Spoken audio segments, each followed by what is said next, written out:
What's going on, guys? Dawkbro back again. Hope you're all fantastic today. And Bunny Call, I was going to throw it, is complete, okay? We finished the book. It's done. The last story in the book, guys, is The Man in Room 1280. And we also have to talk about the Stitchwraith part at the end, which is really, really interesting as well. But this story, guys, is very cool, okay? I enjoyed it. And it basically explains the whole story about the origins of the Stitchwraith. I won't spoil anything yet. Origins of the Stitchwraith. Also, the murderer in the whole story as well. I need to talk about that. In the Fazbear Frights universe, the murderer and stuff like that with the Freddy murders. So yeah, I'm going to just get straight into it, guys, because it might be a long one. I don't know. It was a pretty long story. I enjoyed it. Wasn't a lot of filler as well. It was all basically action-packed with this one. It's about a priest that visits a hospital. The priest has been asked to visit the hospital about a man in the room, okay? And the man won't die. He won't die. Literally, he just stays alive. He's basically just a corpse. A rotting body. No eyes. All of his skin's been burnt. You can see his organs. You can see some of his brain matter, apparently. And he's still alive. His heart's beating. The monitor's beating. And he's just there in the bed. Just being kept alive by life support. And they tried to take the life support off, guys. And they did. And he was still alive. Even off the life support, the man still lived. So, something is keeping him alive. And this is the story that explains that, okay? And it's the origins of the Stitchwraith as well. So, let's get into it, guys. I've got a bunch of notes. A bunch of notes. So, yeah, let's just get straight into it. So, the priest visits a hospital called Heracles Hospital, or Hercules, as everybody knows him. So, yeah, it's called Heracles Hospital, which is interesting. And Arthur the priest is a very happy man, very positive person, and he's a priest, obviously, so he always sees hope in things, okay? But maybe that hope blinds him later on, okay? So he visits the hospital, and it used to be old. It used to be really run down, but a millionaire bought the hospital and brought it all back up to life and, you know, renovated it all inside. But he kept it all old outside. And the whole hospital, guys, has this really spooky, unwelcoming vibe to it from the outside. It's very old and imposing, and it holds generations of pain, according to Arthur the priest. Generations of pain, but also hope, okay? So as you can see, he's called Father Blythe, Arthur Blythe. Is the priest, and he's always hopeful of things, okay? Always sees the good in the bad. Another character as well, so we've got Arthur Blythe, the priest, and we've also got Mia. And Mia is the new nurse at the hospital, okay? So she's a newcomer to the hospital. She's just been employed by the hospital, and she's already cautious at it. They both meet outside the hospital, and Mia's very like, oh, I don't like the look of this place. It's a bit weird. It's a bit spooky. It feels unwelcoming. And on the hospital, guys, there's a Cerberus statue. And the Cerberus is the dog that guards the underworld, right? If you guys are in your Greek mythology. So, a lot of Greek mythology in this one, guys. So, Hercules Hospital, or Heracles. And there's also a Cerberus statue on the hospital. And Cerberus is guarding the underworld because Cerberus's metaphor is he doesn't, the dog guards the underworld to not let the dead leave the underworld, okay? So the dead have to stay in the underworld. The souls of the dead stay in the underworld and they can't escape, okay? And also, it's either that or Cerberus is guarding the hospital from death. So Death's trying to get into the hospital and Cerberus is guarding it. So we don't actually know which one's which. But the Cerberus statue comes on later on. That's why I've mentioned it. So Arthur's job, guys, is to give the dying their last rites. So if somebody's dying, you know, they have their last wishes. They tell the priest, like, oh, I need forgiveness, or oh, I need this and this and this before I pass. That's Arthur's job, okay? And Arthur's not scared of death. Arthur thinks it's a transition. He's not scared of death. He's not afraid. Arthur's job is to stop people from being scared of death and let them pass, you know, let them go to heaven, etc.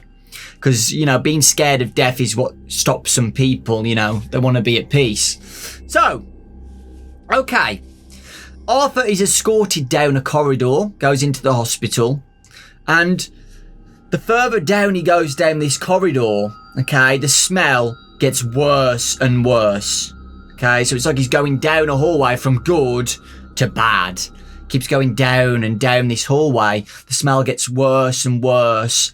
And then eventually they get to some doors where there's not even any lights down the corridor or anything. You know, it's where, the most, like, worst patients are kept by the looks of things.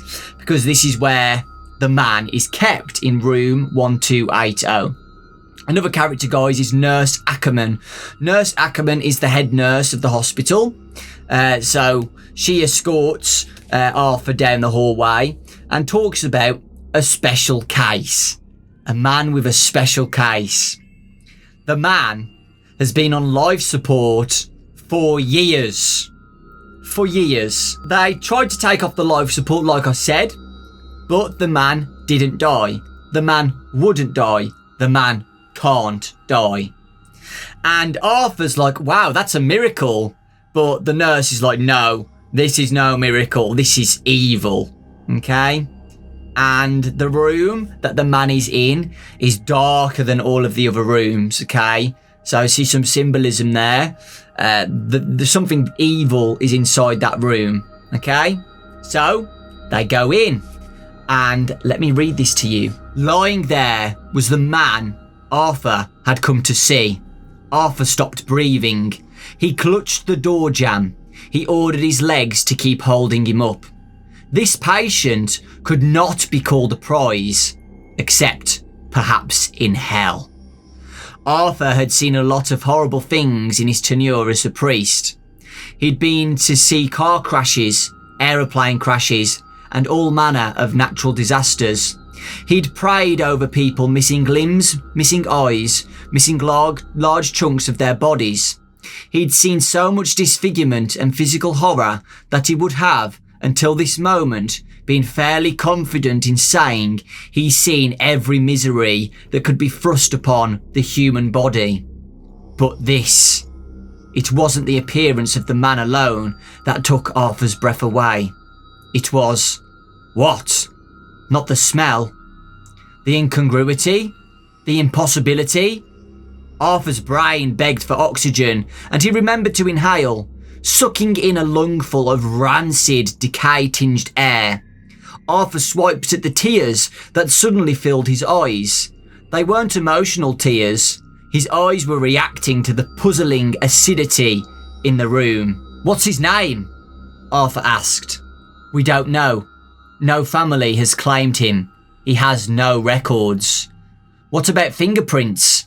Arthur asked, and then immediately realised what a stupid question it was.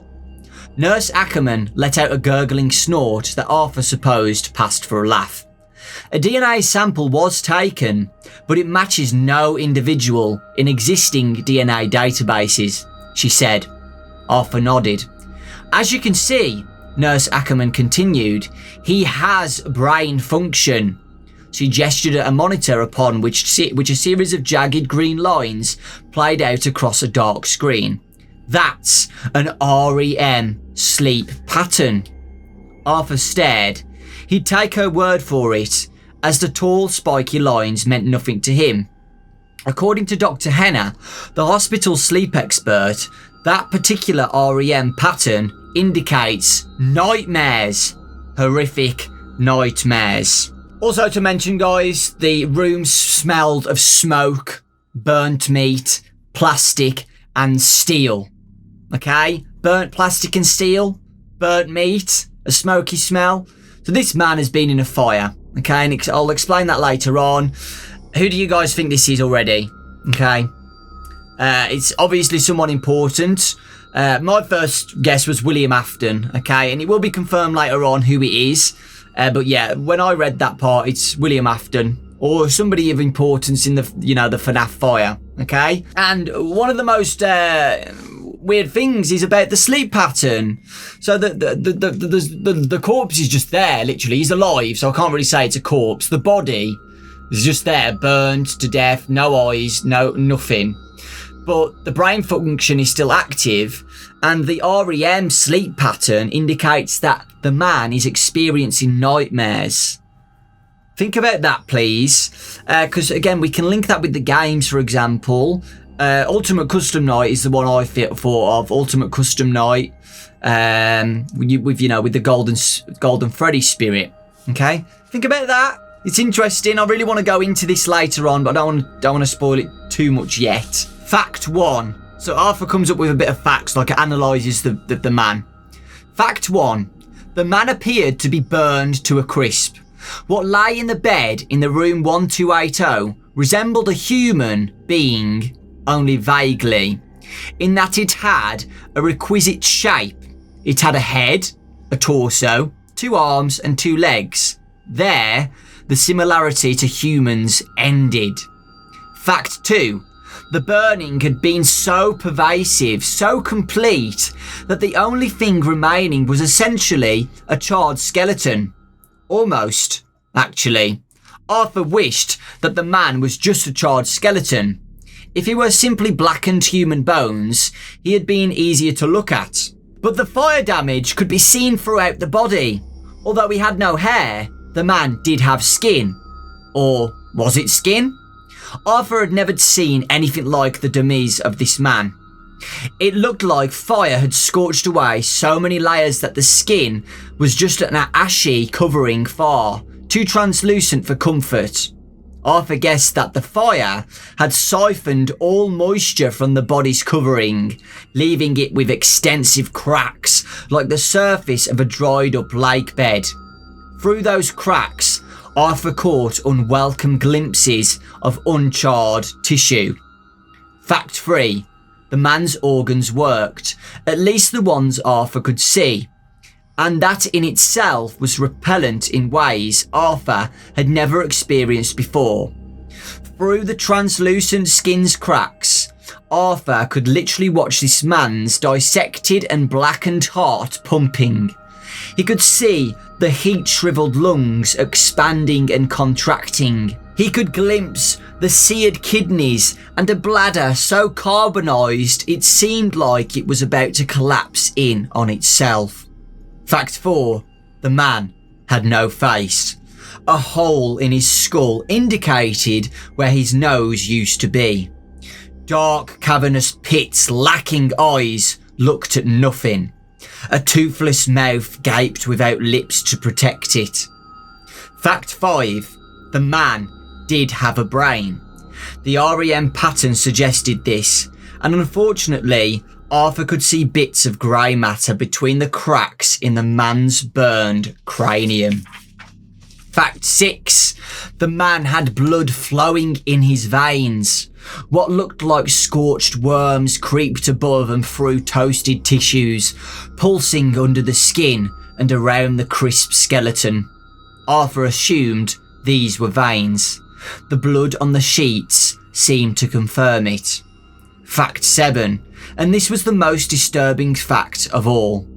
It was the culmination of the other facts. It was the fact that Arthur couldn't fit into his understanding of the world, his understanding of the universe, his understanding of the power that governed everything. This was the fact that this man was alive against all odds. So there you go, guys. That's a very detailed description of the man. Okay, so it's basically just a corpse, and it's still alive, and nobody knows why. Okay, it is explained later on, don't worry. But yeah, IV drips and monitors and nutrients so that the body was being fed and still it didn't really need it because it was just being kept alive anyway. But the hospital was looking after him, okay? I don't know why, but yeah, he's been there for a very, very, very long time. And this man has been kept in this hospital for years. A very, very, very long time. Okay, think about that. It's basically after the fire. He was put into the hospital and he's just been alive since then. We don't really know a date or a time yet, but what you need to know is that there was a fire. The man was found, put into the hospital, and he's been kept alive for years. We know it's been years since he's been kept alive. When the priest is in the room, he feels an icy sensation go up his back. Okay, and that again, that's explained later on, but I just want to give you guys the details at first. And it was like something was trying to reach his soul. Okay, so something haunting or creepy is definitely in that room, and the nurse Ackerman, knows about it. Okay, she knows that something evil is inside of that man. How is he being kept alive? By something evil. And the hospital did an x-ray on the brain, okay? And normally, okay, the brain, it explains that the brain in this story has 4 lobes, okay? It's a little bit complicated, but you should understand it if I explain it, okay? So basically, the brain has 4 lobes in the x-ray, and usually each lobe should have 1 section of activity. Okay, so let's say I had a picture of a brain, 4 lobes, okay, 1 red, 1 blue, 1 green, 1 yellow, okay, normal brain function. But with the man's x-ray of the brain, okay, there were 2 sections in each lobe, so red, orange, yellow, pink, green, blue, purple, brown, do you know what I mean? 2 sections of activity. And the nurse thinks that it's 2 entities in the brain fighting each other. The man, okay, the body of the man's brain activity, and something else's brain activity, evil, okay? We'll learn to discover what this entity is later on. But yeah, so the nurse knows that something evil is inside the man, and the brain, like there's 2 things inside the brain. The man himself and the entity, the evil spirit. And while the nurse is explaining this to Arthur, he doesn't really understand, okay? Because like I said, Arthur is very hopeful. He's like, yeah, every man has good in him. I will sort this out. And Nurse Ackerman's like, yeah, this isn't going to happen. You're not going to be able to do anything. This thing is pure evil. Okay? The nurse leaves, okay? The nurse is not happy with Arthur's beliefs. And Arthur stays in the room for a few hours and just, looks around, looks at the body. And Arthur thinks, what if I can communicate with this man? I'm going to go and try and talk to him and see if he can respond. Maybe he can move. Maybe he can give me a sign that he wants something. He needs help. So Arthur gets closer, okay? Arthur gets closer to the man. And he says something under his breath because he's very close. And he just says something under his breath. And the monitor beeps, okay?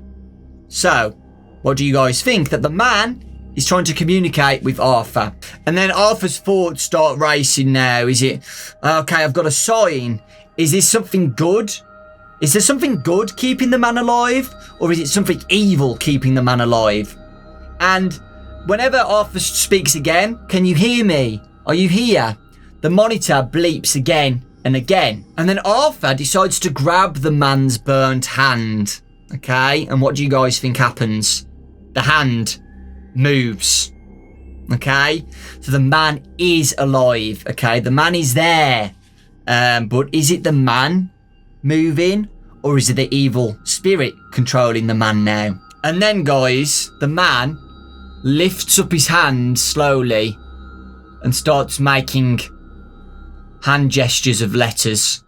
Okay, so guys, Arthur asks him to do hand gestures, and the man makes letters. Okay, F, A at first. Okay, and the man's trying to say something. Okay? And Arthur gets his notepad up. The nurses come in and see what's going on. What are you doing? And eventually, guys, this is what the man writes.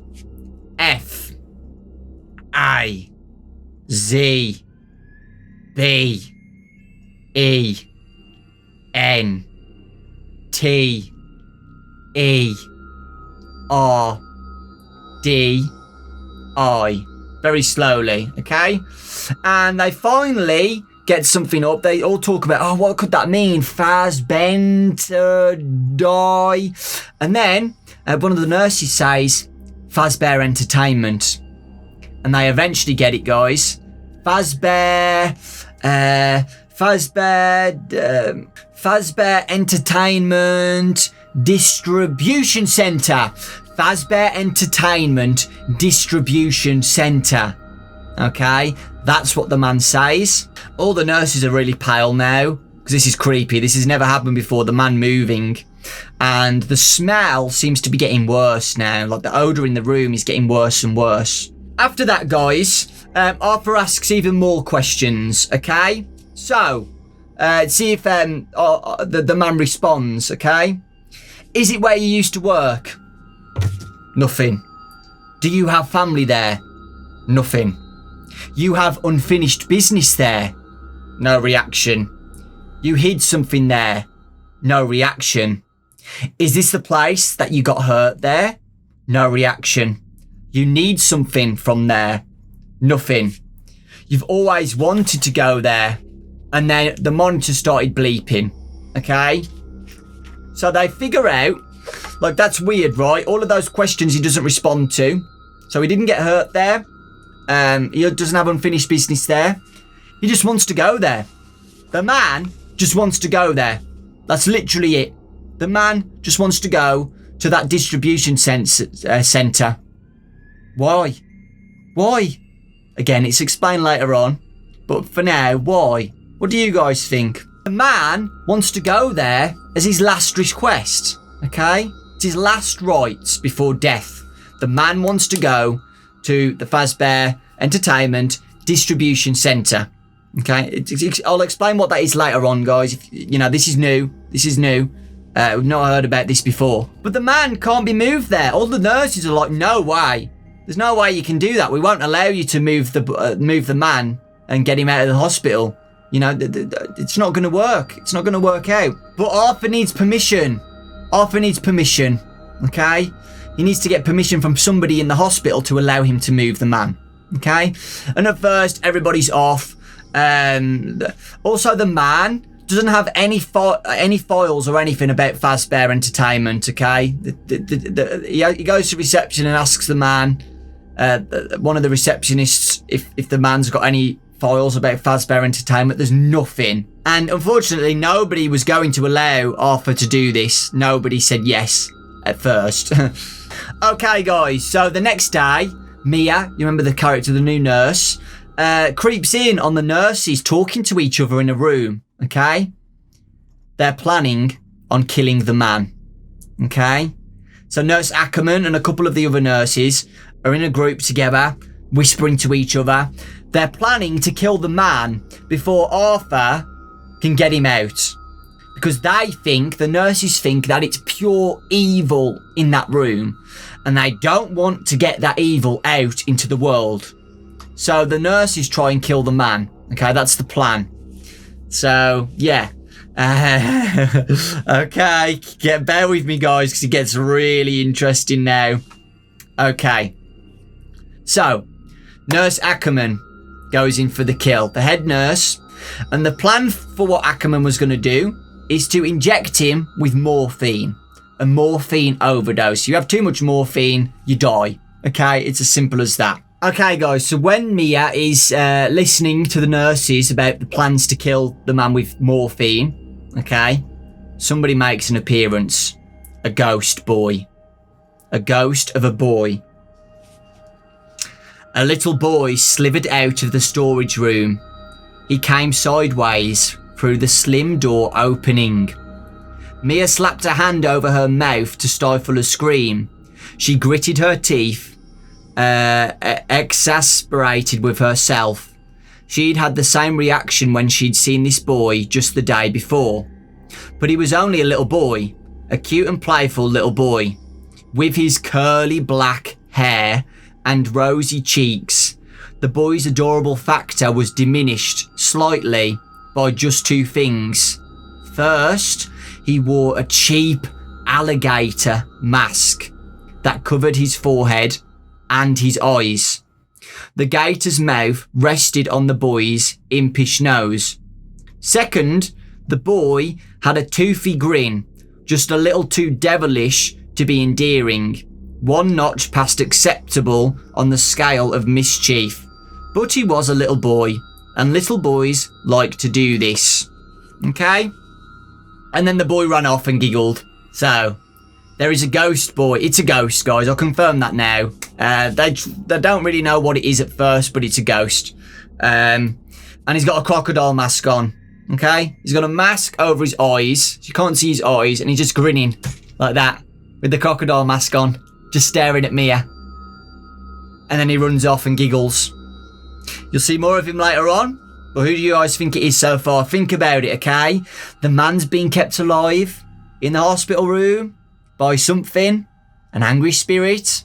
Angry spirit. We've heard of the angry spirit before in the Fazbear Frights books.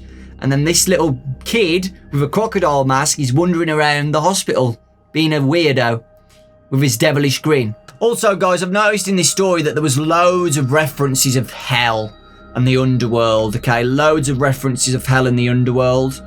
Think about that as well, please, with William Afton, Ultimate Custom Night. I know it's not the same, but think about it. Get a little bit of information, guys, on the distribution centre, okay? So this is some facts. So some more facts later on about it, but the company's distribution centre was its central hub for all Fazbear-related toys, costumes, and decor. It shipped to restaurants and specialty and retail stores. Okay? She had looked at some of those toys and costumes, and they were unsettling to say the least. What better container for pure malevolence than some creepy toy? Nurse Ackerman suspected that whatever was inside the man in room 1280 had a plan that needed to be stopped. So Nurse Ackerman researched Fazbear Entertainment, and she thinks that this spirit wants to go there to do something wrong, to do something bad. So 2 days later, Ackerman goes into the man's room, okay? And she tries to inject the man with morphine. So she injects the man with morphine once. Heart monitor's fine. Still alive. Injects him again with another one. Still alive. Weird, right? She gets a cold sensation in her spine. Again, in that room. And she looks around. Nothing's there. Absolutely nothing's there in the room. And then she hears a giggle. A giggle. Okay? So the kid's back. The little boy's back in the room. Let me read a little bit about it so you guys know what this kid's like. Reaching for the third vial of morphine, she heard the giggle again. Her hand stopped in midair. The giggle came from right next to her. A little black-haired boy stood by her side, looking up. He was grinning a grin so feral that it acted like a siphon, extracting the strength from Nurse Ackerman's limbs. She felt herself start to crumble towards the floor, and she caught herself on the edge of the bed just in time. He was just a little boy. Why was she so afraid? He ran out of the room, and Nurse Ackerman tried to steady her racing heart. She needed to get herself under control so she could return to what she needed to do. And then for some reason, guys, she started getting a memory flashback of agony, which is weird.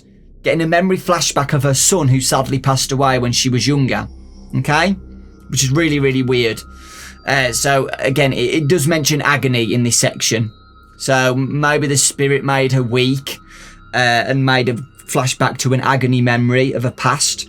Agony, always talked about.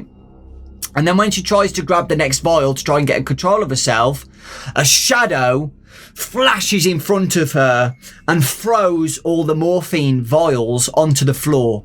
Okay, so this ghost of the boy, that shadow was the boy. Okay, so this angry spirit freaking come up as a shadow and threw all of the vials of the morphine onto the floor. So this angry spirit is basically keeping the man alive. It's confirmed there. Okay, so the nurse is trying to kill the man, but the angry spirit, the little boy spirit, is stopping her, throwing the vials on the floor to stop her from killing the man. Another nurse goes into the room the next day. Okay, this nurse decides to try and kill the man with suffocation with a pillow. And yeah, the smell of the man, guys, during this is getting worse and worse. Okay, so something's happening with the man at this point. All these attempts and the priest being there and communicating. It seems like when the spirit's getting stronger and more active, the man's getting more smellier and rotting by the looks of things. I don't know.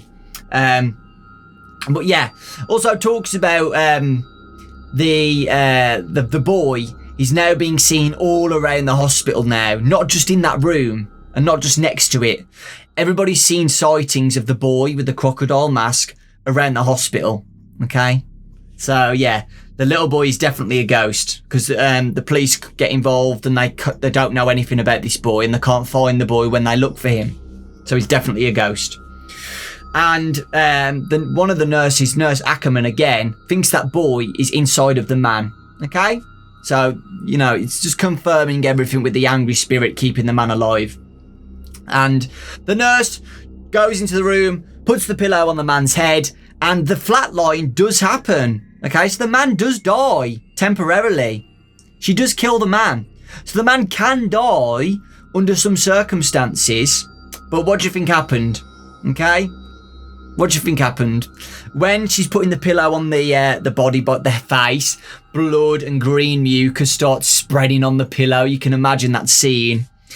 The shadow boy, okay? The boy comes back and freaking blows up the pillow. Freaking grabs the pillow and it just goes everywhere, okay? And the monitor starts beeping again after that. So the nurse does succeed in killing the man, but then the spirit comes along, rips off the pillow and then brings the man back to life again. Okay, so again, the nurse fails. The nurse fails again. A bit of a time skip now. 5 days after Arthur first visited the hospital. He's not made any progress to allow the man to leave the hospital. Okay? All the hospital is talking about is the boy at the moment. They're all distracted about this mysterious boy ghost being around the hospital. Everybody's seen the boy. Mia's seen the boy. All the nurses have seen the boy. Visitors have seen the boy. Arthur hasn't seen him yet. But yeah, Arthur's plan, Mia tells Arthur to just bug them, constantly bug them about getting the man out, and they'll eventually just give in because they're so busy about this haunting of a boy that they'll just go, yeah, whatever, just get him, just let him go, it's fine. So now we get to the next nurse attempt. Another nurse goes into the room, and this time, guys, she sees the boy.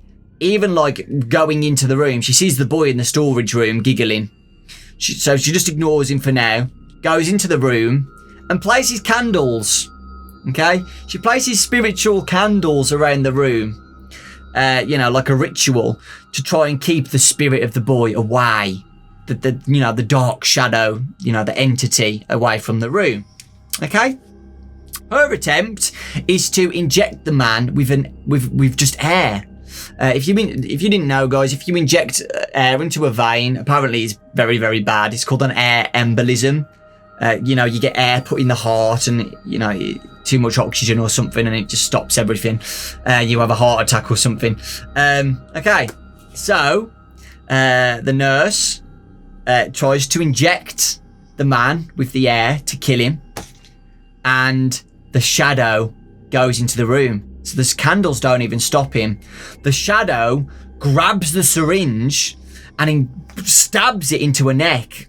Okay, so this spirit, guys, is getting very angry now at these attempts. The spirit stabs the nurse with the syringe. okay, which is crazy. And then a waft of hot air blasts into the room, puts all the candles out, and then the candles are thrown against the wall, okay?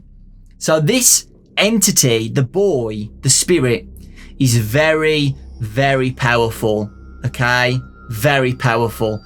Powerful enough to get rid of spirit candles, powerful enough to attack people now and move objects around the room, throwing them around the room. And the little boy giggles again, and the woman runs out of the room, okay? And Mia's there. Mia hasn't seen the man yet at all. Mia has never seen the man, and the nurse says, come in, have a look at the man. And she is horrified. The worst smell she's ever smelled. A violation of nature. Okay, so yeah, Mia's very shocked. Well, guys, good turn of events. Arthur finally gets permission to get the man out of the hospital to go to the Fazbear Entertainment Distribution Centre. Okay, whether that's a good or bad thing, you'll find out in a minute. When Arthur is visiting the hospital from the outside, he looks up and looks at the Cerberus statue, and the little boy is hiding behind it, staring at him. Okay? It's a ghost. There's no way a real boy could go up there and climb that and just hide behind the statue. It's a ghost. Imagine that scene, guys.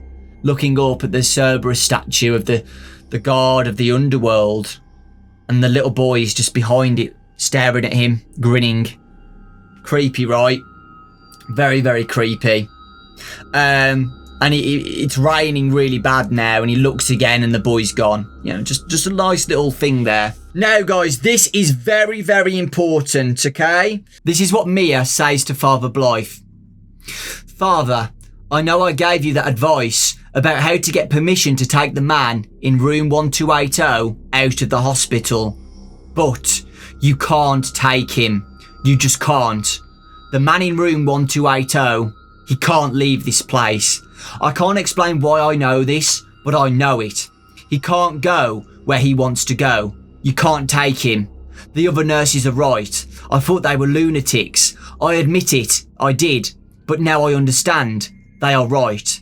There's something in that poor man. There's something in there. And you can't take it where it wants to go. You can't. It will be devastating, even catastrophic, if you do. I don't know how or why, but I do know it.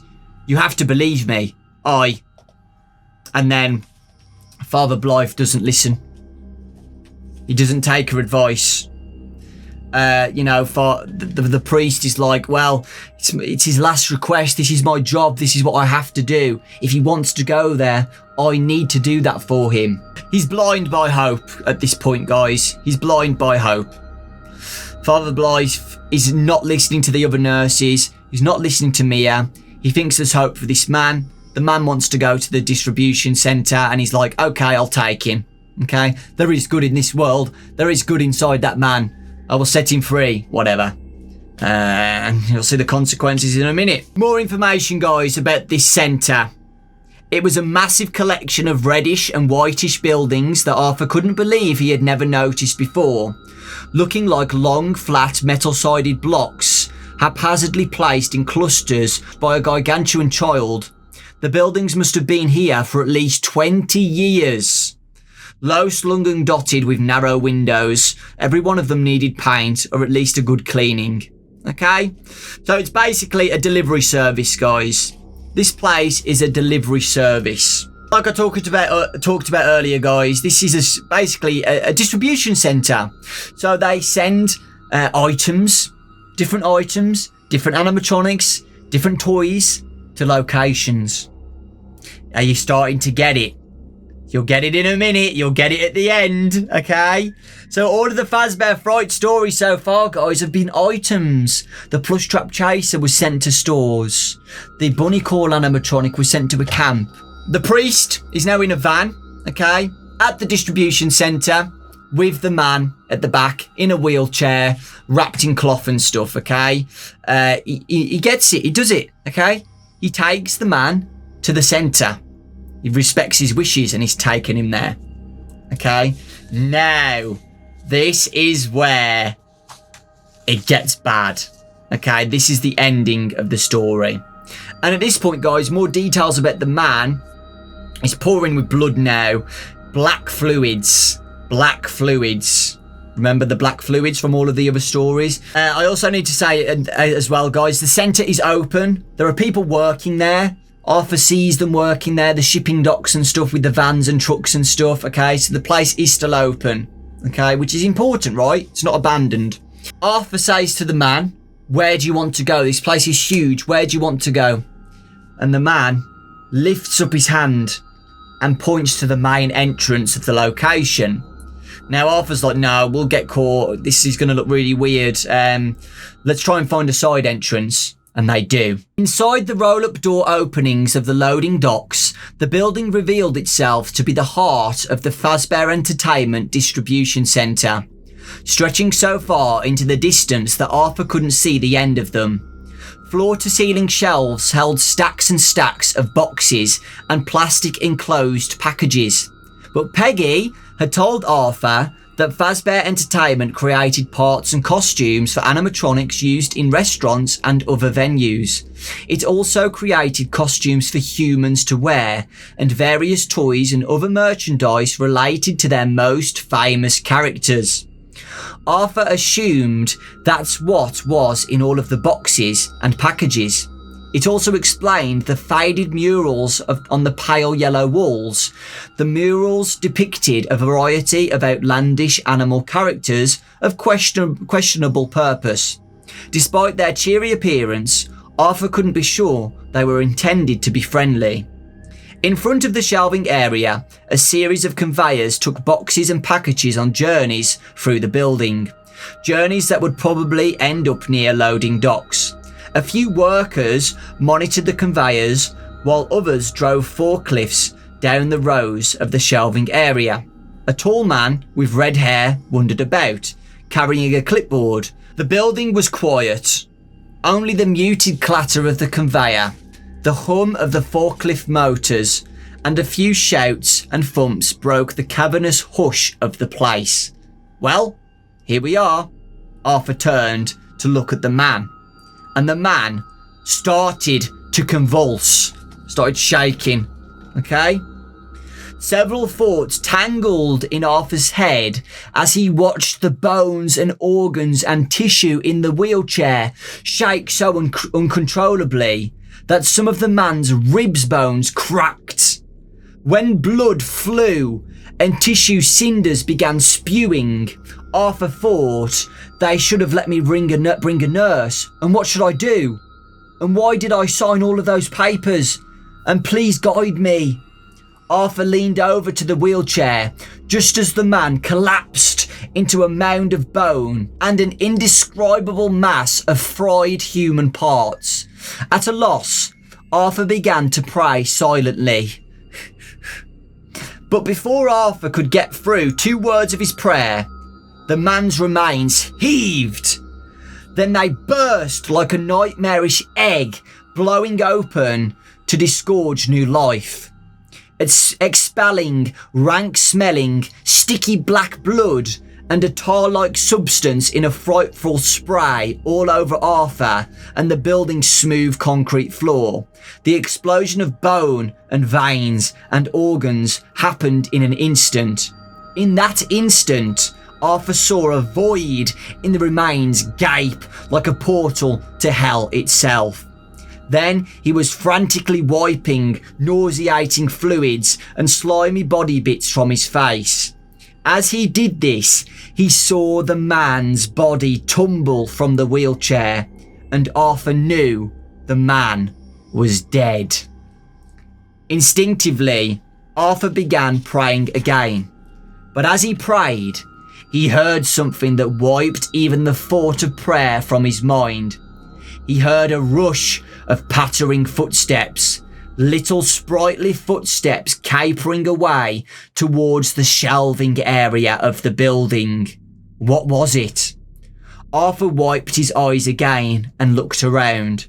At first, all he saw was the man's remains, For the first time since Arthur had gathered the courage to look at the man, all the exposed insides were still.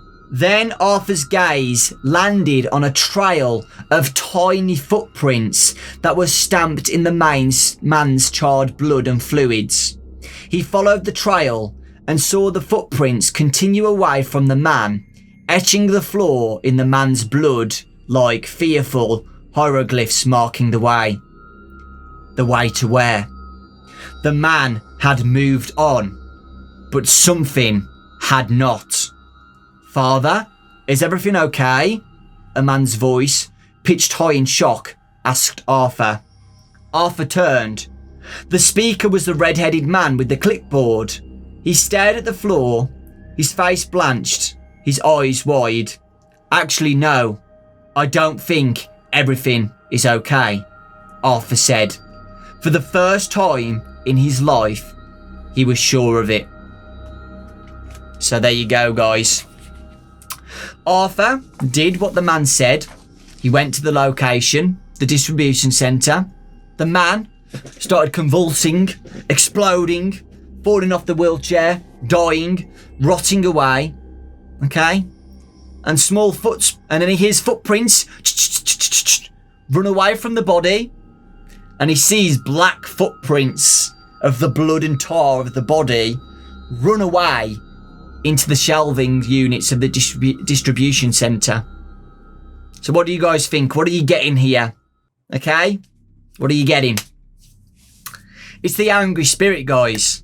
The angry spirit was controlling the man. Maybe the man knew that he would have been set free if he went there as well.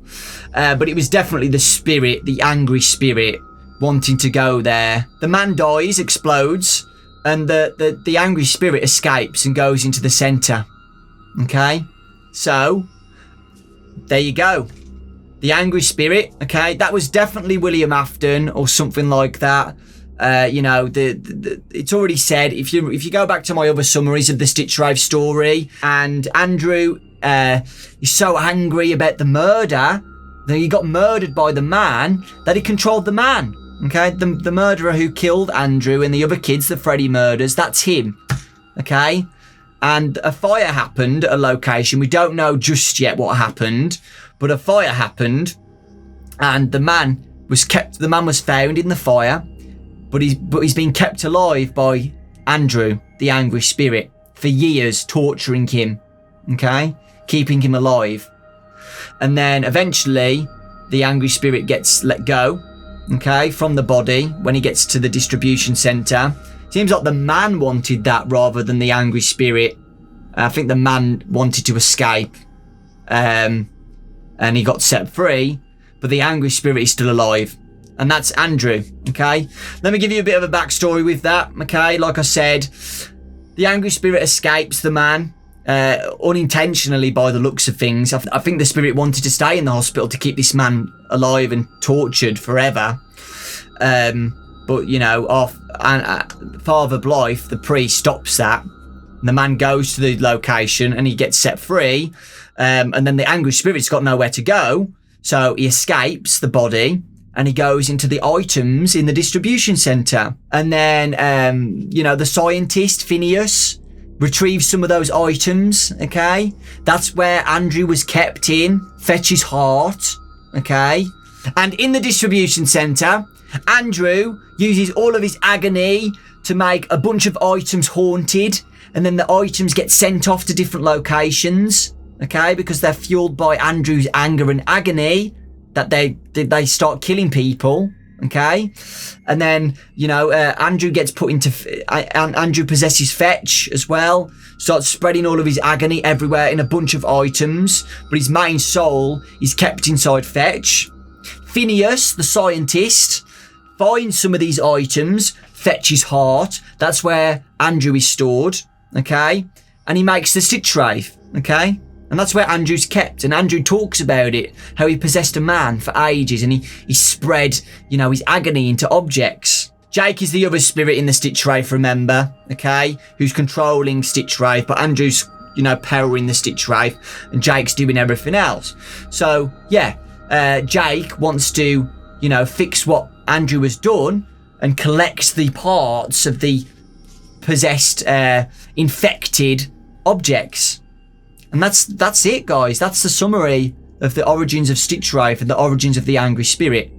The man has to be William Afton in this Fazbear Fright universe, okay? And I had a really clear link with this, really clear, with the game lore. FNAF 6. FNAF 6.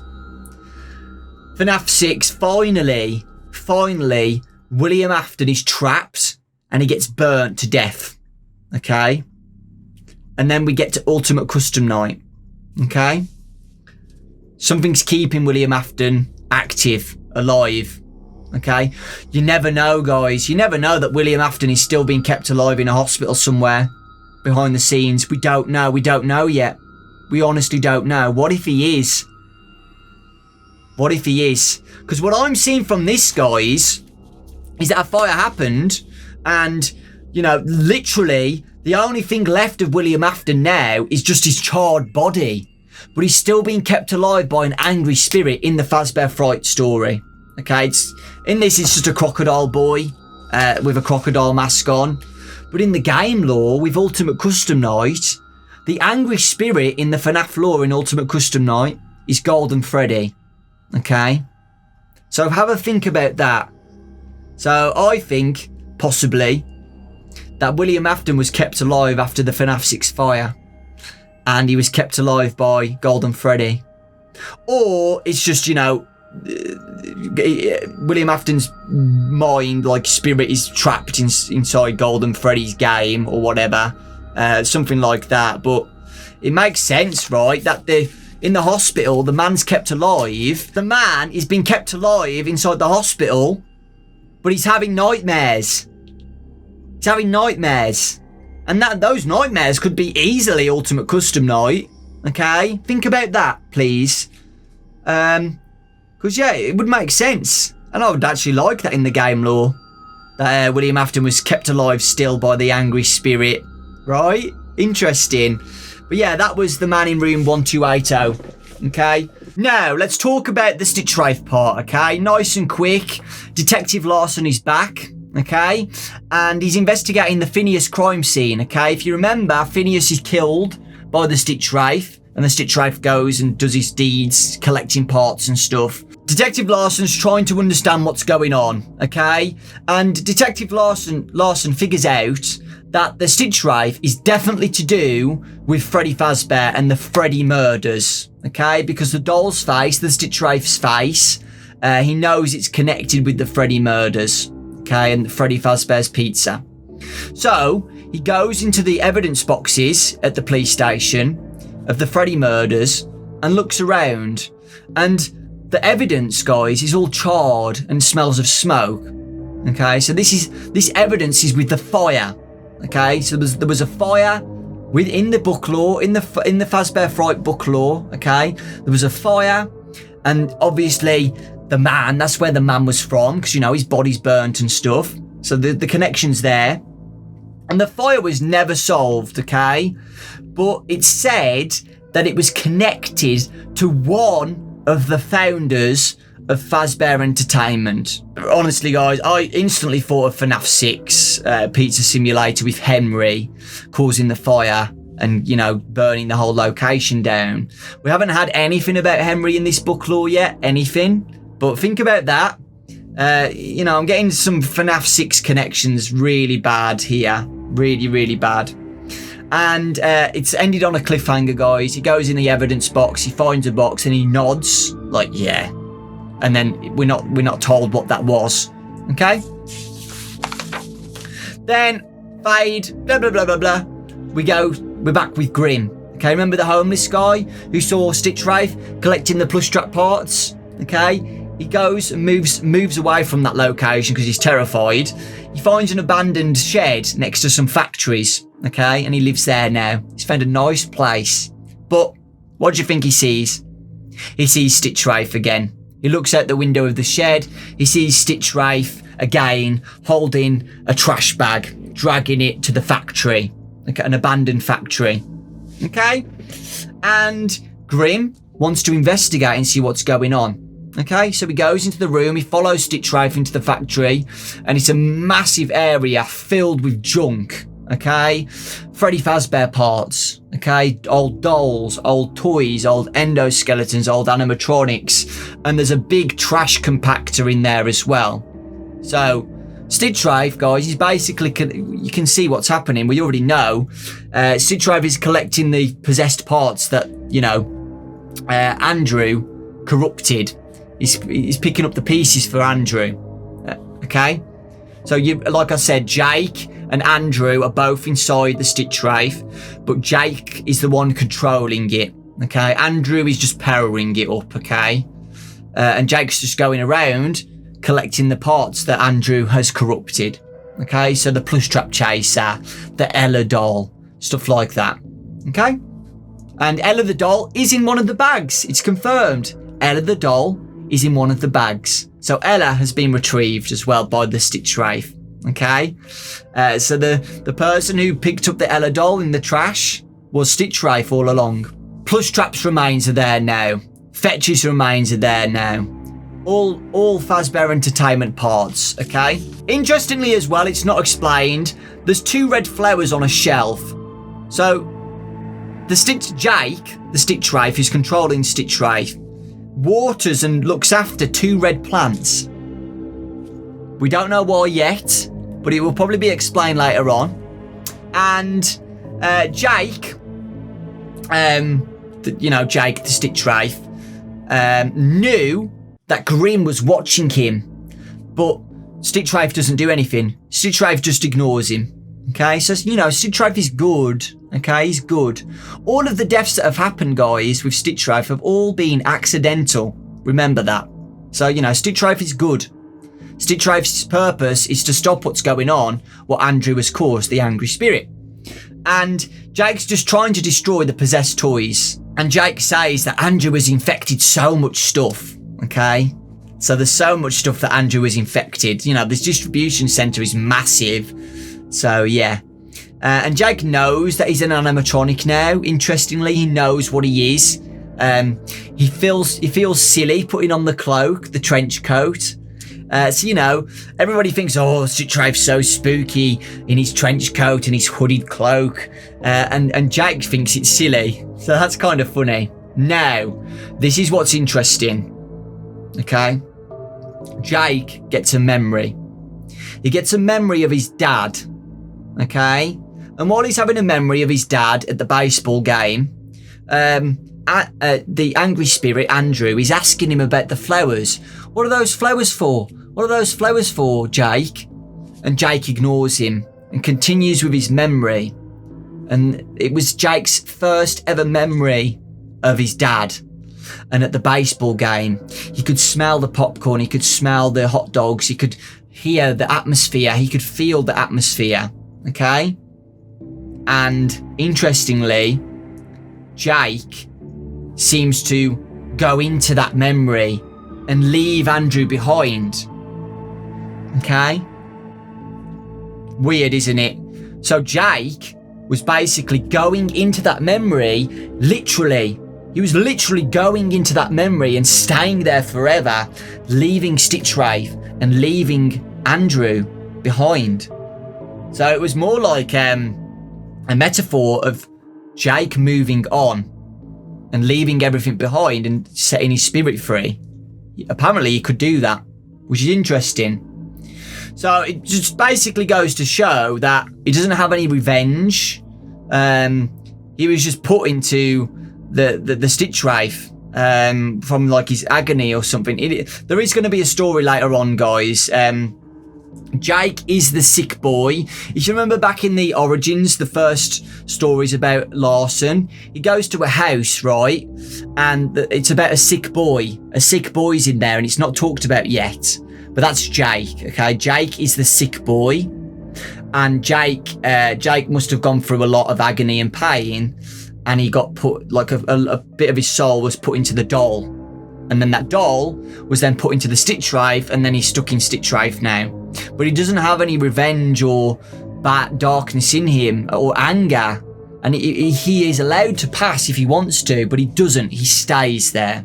He stays there because he wants to, help Andrew.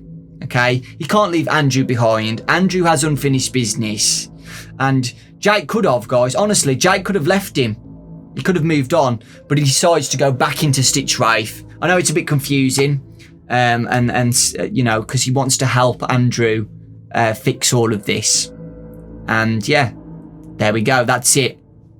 We don't get to know what the plants are for, but Stitchwraith waters the plants, so they must be important, and we'll probably get an explanation of the flowers later on.